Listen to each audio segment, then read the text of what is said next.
Лажни полицајци ординираат во Кочани, а жртви бараат меѓу постарите.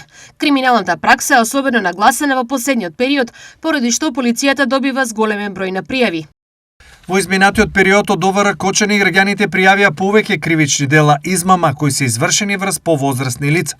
Сторителите ги доведуваат во заблуда лицата на тој начин што им се јавуваат телефонски и им се представуваат како службени лица. Најчесто полициски службеници и од нив бараат финансиски средства за ослободување од кривичен прогон на нивни блиски, кои наводно предизвикале сообраќајна несреќа со смртни последици. Објаснуваат од полицијата. Во пракса, измамниците најчесто ги контактираат жртвите на фиксен, но има случаи каде што се контактирани и преку мобилен телефон со скриен број, а за да бидат поуверливи во позадина се слуша очаен глас кој бара помош.